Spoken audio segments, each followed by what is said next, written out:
hello à tous, on se retrouve pour l'analyse d'un nouveau projet de crowdfunding qui sort ce lundi à midi sur la première brique. Donc on va l'analyser, il se nomme le Chastel. On va voir qu'il a quelques particularités aussi par rapport à la première brique ce mois-ci. Pour ceux qui n'ont pas un compte, vous pouvez ouvrir un compte avec un bonus de 2% de rendement sur le premier investissement au lieu de 1%. Donc je vous mettrai le lien en description et si vous avez déjà un compte, vous pouvez utiliser mon code ESB majuscule lors de votre investissement dans la case de code bonus pour que ça vous rajoute 1,2% de rendement supplémentaire. Bref, on passe à l'analyse de ce projet. Donc du coup, il se situe dans le 74, c'est une opération de marchand de biens avec des travaux. Ça consiste pour le coup à acheter un ensemble immobilier avec 4 bâtis, ce qui se décompose donc de triplex, maisons d'habitation de 90 et 86 mètres carrés et 2 maisons à rénover de 120 et 84 mètres carrés. Donc il y a une partie travaux au sein de ce projet qu'on va détailler un petit peu après. Concernant la marge, on est à 19%. Donc c'est une belle marge pour une opération de marchand de biens. Après, on regardera notamment le prix de sortie, le prix de revente, où est-ce que ça se situe, fourchette basse, fourchette moyenne, fourchette haute ou fourchette très très élevée. Si on regarde un petit peu les autres éléments, on a 11% de taux de rendement. Vous pouvez utiliser mon code ESB, ça vous rajoute 1,2% supplémentaire. Durée cible, on est à 8 mois. Et on a surtout une hypothèque de première inscrite sur l'ensemble, donc valorisée à 1 100 000 par une expertise bancaire. Donc ça aussi, on va regarder. Et ça correspond à une couverture de 164% du montant financier. Donc ça, c'est vraiment un super bon point parce que c'est dès le début de l'opération. C'est pas une couverture hypothécaire qui va monter au fil du temps parce qu'il y a des travaux. Non, concrètement, c'est que de base, il y a déjà une couverture hypothécaire de 164%, donc qui couvre le montant de la collecte, plus aussi les intérêts de nous en tant qu'investisseurs. Donc ça, c'est vraiment bien. Si on va sur la partie présentation, alors là, on a un petit rappel. Concernant le porteur, donc Brian, âgé de 52 ans, vous allez voir, c'est une personne qui a fait déjà pas mal de projets sur la première brique que j'avais déjà analysé. Et pour le coup, donc il a une belle expérience, hein. Il s'est lancé il y a 15 ans à titre professionnel et aujourd'hui, il a fait le choix de se tourner vers le crowdfunding immobilier afin de financer ce projet. C'est la 4e fois pour lui et nous sommes ravis de pouvoir l'accompagner dans le cadre de cette opération. Pour le financement, donc du coup, il met un peu plus de 200 000 de son côté, donc ce qui est pas mal. Nous, on met 671 000, donc ça correspond à bien plus de 10%. Donc c'est un apport qui est bien. Et maintenant, on va aller directement sur la plaquette de présentation. Alors, je vais remonter tout en haut. Donc ça, on l'a vu, collecte, rendement, durée cible. Où est-ce que ça se situe? On est une nouvelle fois proche de la frontière suisse. Donc c'est notamment pour les frontaliers qui viennent habiter là. Et d'ailleurs, je crois que c'était ce porteur, Brian, qui avait fait aussi une opération qui était proche de la frontière pour les frontaliers. Donc on est vraiment à côté de Genève. On est même plus proche de Genève que d'Annecy. Donc on est à côté de la frontière. Là, on a le plan du département, l'environnement, donc l'adresse. Alors, c'est ce lot qui est juste là. Alors après, à voir si ça, c'est le même lot. Bon, on aura peut-être le détail un petit peu après. Mais en tout cas, l'entrée ici, c'est le numéro 2. Et si on regarde un petit peu qu'est-ce qu'on a à côté, finalement, c'est une sorte de petit village qui est situé juste à côté de la frontière suisse. Donc, la majorité des gens qui vont habiter ici, pour beaucoup, c'est des personnes qui vont travailler tous les matins en Suisse, étant donné que les salaires sont quand même beaucoup plus élevés et ils ont un coût de vie assez maîtrisé en France qui est beaucoup moins élevé qu'en Suisse. Si on se remet sur la plaquette, là on a l'environnement une nouvelle fois avec les commerces, tout ce qui est école à côté, la partie santé, restauration, etc.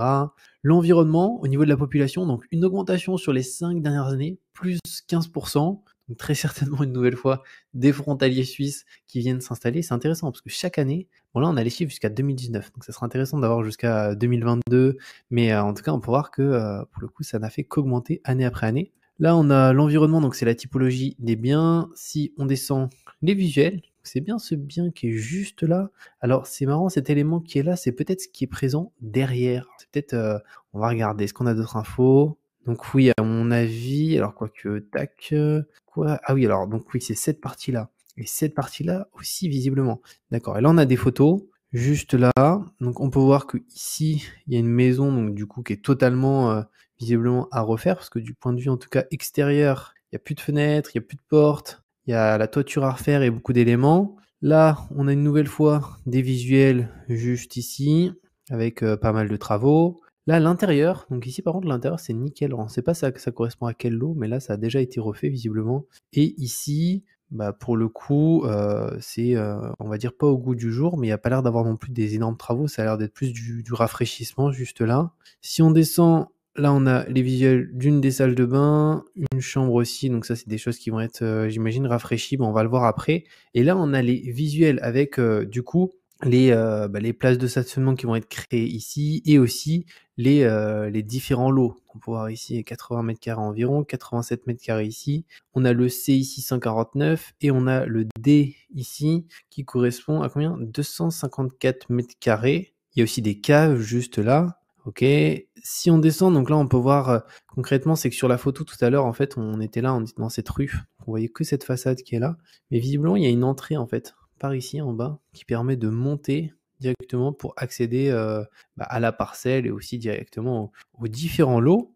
Si on descend une nouvelle fois, alors là on a le bilan prévisionnel, donc très important. Qu'est-ce qu'on a comme info? Alors le foncier, 610 000. On peut voir qu'en termes de travaux, on est à 89 000 euros. Ils ont mis un aléa de 10%. Donc au final, c'est quand même très très faible, hein.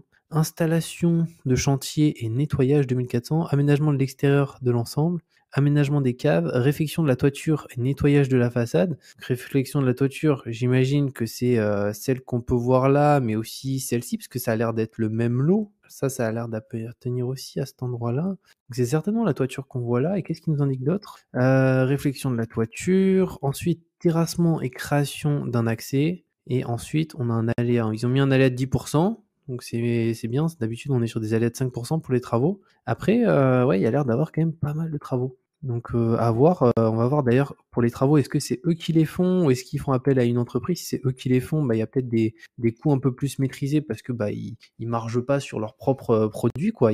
Sur leurs propres travaux, ils les font eux-mêmes.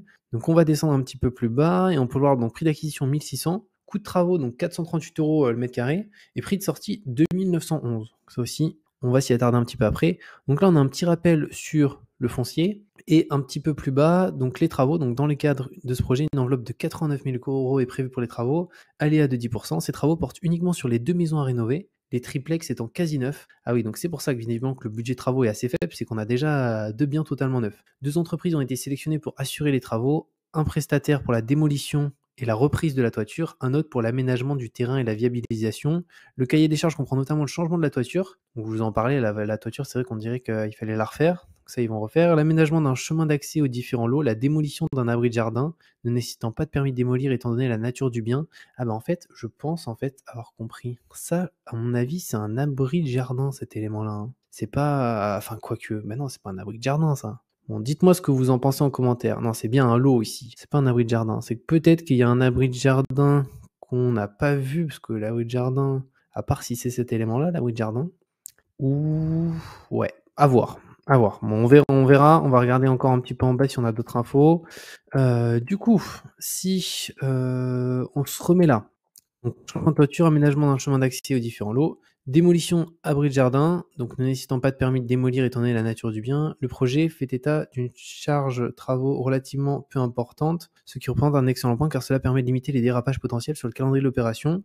Les travaux nécessaires sur les 2 maisons à rénover seront supportés par les futurs acquéreurs. Ah d'accord, donc ça va être revendu. En fait, ils refont une partie de travaux, mais ils font pas tout, quoi. C'est-à-dire qu'ils revendent une partie un petit peu en l'état, et ça sera aux acheteurs de s'en occuper. L'urbanisme. Donc, dans le cadre de cette opération consistant au détachement de cadastral d'un lot, une autorisation d'urbanisme est nécessaire. Notre porteur a déposé la déclaration le 3 août 2023. Ça a été obtenu le 28 août et ça a été aussi purgé 5 décembre 2023. Donc ça, c'est nickel, hein, ça a été purgé du coup il y a 4-5 jours. Et ici, donc urbanisme, déclaration préalable, c'est bon. Commercialisation, 100% en volume, 100% chiffre d'affaires. Alors tiens, ça c'est intéressant. Type d'acte, donc une offre signée, une promesse de vente signée, un accord bancaire de refinancement. Qu'est-ce qui nous indique? Le programme développe un chiffre d'affaires de 1 106 000.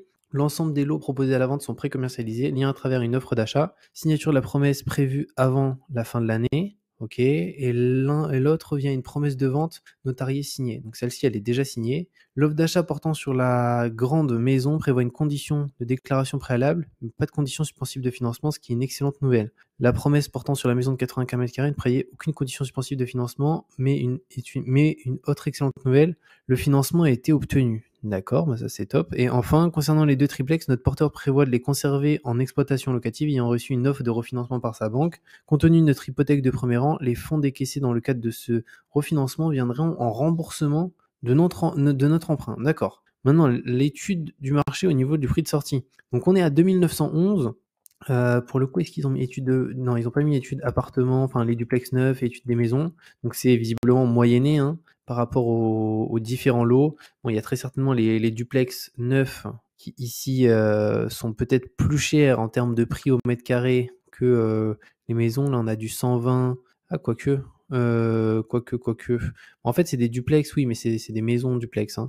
Donc, c'est pour le coup, je pense, oui, celle-ci 360. Donc, ce qui est là, pour le coup, ça, ça augmente la moyenne, hein, des prix moyens au mètre carré. Et ceux-là, ils sont beaucoup plus basses parce qu'elles sont à rénover. Et prix de sortie, on est à 2911 du coup. Donc on est vraiment dans les prix bas du marché, en sachant qu'il y en a 2 qui sont refaites entièrement et 2 où ça va être à la charge des acheteurs de s'occuper des travaux. Donc c'est finalement, je trouve moi, assez correct, hein, dans mon cas. N'hésitez pas à me dire ce que vous en pensez. C'est qu'on est dans les prix bas, on est frontière suisse, donc on a aussi tout ce qui est frontalier qui peut être intéressé par ce type de bien. Et on peut voir préestimé dans la fourchette basse des prix pratiqués sur VJ France Next du fait que les lots sont pour moitié à rénover, pour l'autre moitié en parfait état. Concernant l'implantation de ce programme, donc la commune de Veigy-Foncenex bénéficie du charme et de l'attractivité de Genève, étant proche de la frontière suisse, tout en offrant un marché de l'immobilier plus accessible, et 7 personnes sur 10 propriétaires. Donc la stratégie de revente de nos porteurs semble bien fonctionner, étant donné le taux de précommercialisation en présence sur cette opération. Quant à l'évolution du marché immobilier local, le prix moyen constaté a augmenté de 23% au cours des 5 dernières années, forte croissance de la pression immobilière. Après, ça m'étonne pas, à frontière suisse, il y a tellement de Français qui vont travailler en Suisse en tant que frontalier, donc ils continuent à habiter en France. Donc là, on a l'évolution du prix au mètre carré, donc ça, c'est sur les annonces, dans un rayon de 500 mètres. Donc sur 12 mois, on peut voir l'évolution des prix. L'étude du marché, juste là. Les transactions qui ont été réalisées. Donc au niveau des prix de sortie, après, c'est que là, on n'a pas forcément les biens, il y a des travaux, il n'y a pas de travaux. On peut voir qu'en prix de sortie, on est facile à 4000, ouais, on est quasiment toujours au-dessus de 4000, hein. 5000, 6000, 5000, 5000, 5000, 3007, 4007, 5100. Après, avoir aussi l'état, etc. Mais donc là, on n'est même pas à 3000, hein. Et ici, on a le porteur, donc Bayan Gilsoff, hein, donc plus de 15 ans dans le milieu de l'immobilier et 40 projets réalisés. Donc c'est un porteur qui a une belle expérience. Et notre porteur n'est toutefois pas seul dans son activité de marchand de biens. En effet, celui-ci s'appuie sur de nombreux collaborateurs, responsables de projets, responsables administratifs et financiers pour l'accompagner dans ses différentes opérations de marchand de biens. Holding de France, donc créé en 2006. Donc sa société holding, elle est dirigée par lui, il détient 100% du capital social, et c'est avec celle-ci qu'il fait le projet, et aussi les projets qu'il a déjà vu avec la première brique, donc la Source, la Citadelle et la Pangée. De l'autre côté de la frontière, c'est sa société Katana SA, société anonyme, qui prend le relais concernant les opérations de marchand réalisées sur le territoire suisse. Donc là, on peut voir sa holding, un petit peu comment elle est. Donc capitaux propres 359 000, dette 1 826 000. Donc on est sur une société de marchand qui est pas mal endettée. On est au rapport dette capitaux propres de plus que x3. Donc il y a pas mal d'endettement. Après, qu'est-ce qu'on peut voir? C'est qu'on a une grosse partie, hein, c'est du stock. Hein, ici, stock 1 638 000. Donc ça, c'est des projets qu'il est en train de, j'imagine, finaliser, que ce soit les travaux ou en commercialisation encore actuellement. Et ici, on peut voir aussi le bilan. Donc là, on peut voir qu'il y a une baisse au niveau du bilan entre 2021 et 2022. On a un résultat net qui est quand même positif. Et voilà. Après, on a l'historique. Donc là, on a 3 projets. Achat-revente sur un château et un terrain à bâtir ici. Donc stade 100% commercialisé. Construction hors d'eau, hors d'air et revente d'un terrain à bâtir ici. La Citadelle. Donc à chaque fois, il opère dans cette région, hein. Là, c'est dans le 01, 01, 01. Et les garanties. Donc on a une garantie à première demande et hypothèque de premier inscrite. Donc ça, c'est hyper important et aussi intéressant en termes de garantie pour nous les investisseurs, hein. Donc là, pour le coup, en termes de montant, on peut voir qu'elle est évaluée à 1 100 000. Donc on a une couverture hypothécaire de 164% du montant financé à l'achat une nouvelle fois, ça c'est important. Et du coup, la garantie à première demande, elle est sur cette société, elle n'est pas sur la holding. Et donc là, concernant cette société, on peut voir du coup les actifs, donc c'est bien en 2022. Donc là, capitaux propres 163 000, dette 69 000. Donc on peut voir que cette société, elle a quasiment pas d'endettement. On a un capital social aussi de 100 000 francs suisses, se porte garante à première demande du remboursement des fonds levés dans le cadre du projet Le Chastel. Donc ça, c'est un peu une garantie qui, ici, en complément concrètement de l'hypothèque de premier rang. Et ici, on a un petit rappel, hein, sur l'hypothèque de premier rang par rapport aux différents lots et la composition de cette hypothèque de premier rang. Donc on peut voir qu'il y a une maison ici de village ancienne en façade, après une petite maison située dans le prolongement, donc on a les différents lots et les 2 triplex qui ont été refaits entièrement.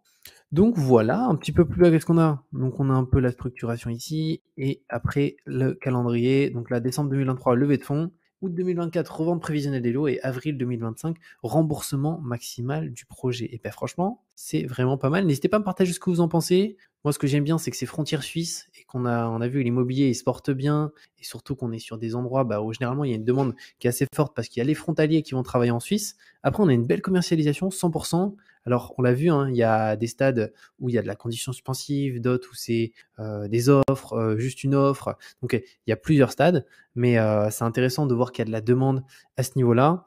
Et après, concernant la marge, 19%, c'est correct. Et ils ont un prix de sortie qui est en dessous des prix du marché. Après, il y a 2 duplex qui sont déjà nickel et 2 lots qui sont revendus pour le coup ou pour les nouveaux acheteurs, il va y avoir des travaux. Mais je trouve que c'est un très très bon projet. Donc, n'hésitez pas de toute manière à me partager ce que vous en pensez dans les commentaires. Comme d'habitude, pour la première brique, comme je vous ai dit, si vous n'avez pas un compte, n'hésitez pas à l'ouvrir en décembre parce que vous avez 2% de rendement sur le premier investissement au lieu de 1%. Donc, je vous mettrai le lien en description. Et par ailleurs, vous pouvez aussi utiliser mon code ESB majuscule qui vous rajoute 1,2%. Alors, c'est pas sur le premier investissement, c'est qu'à partir du deuxième. Vous ne pourrez pas cumuler l'inscription, les 2% en plus les 1,2, mais à partir du deuxième, vous pourrez le faire. Et on se retrouve très bientôt pour une nouvelle vidéo.